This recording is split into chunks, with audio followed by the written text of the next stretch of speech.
Τάσο. Πού είναι εκείνη η εφημερίδα που είχες προηγουμένως, γιατί την έκρυβες? Εδώ είναι. Τι να την κάνεις? Έστειλα ένα γράμμα, λέει τίποτε για μένα? Κάτι λέει, αλλά άστος τώρα, δεν βαριέσαι. Για φέρε εδώ. Τσακ. Εδώ είναι. Τα μπουζούκια αντεπιτίθενται. Πολεμικό ανακοινωθέν είναι. Ο Ζαφύρης Κώσης είναι, λένε, ένας λαϊκός τραγουδιστής. Φαίνεται ότι κάποιος του διάβασε το άρθρο μας για τα μπουζούκια και εφήγει ο άνθρωπος.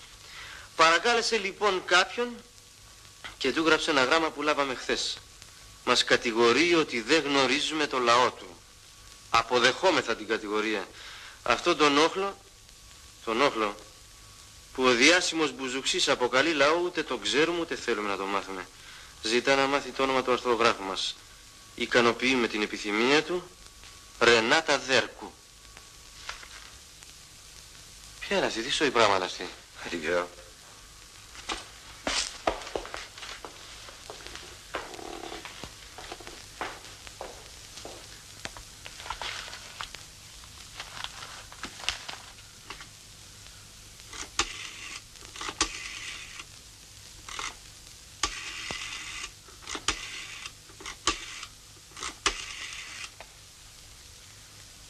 Τη Ρενάτα Δέρκου ήθελα, παρακαλώ.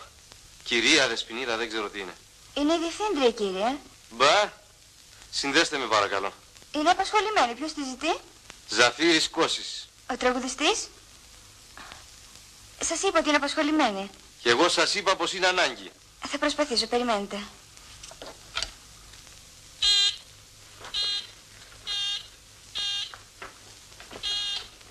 Ναι. Στο τηλέφωνο Ζαφύρης Κώσης, ο τραγουδιστής. Σας είπα να μην με ενοχλήσει κανείς.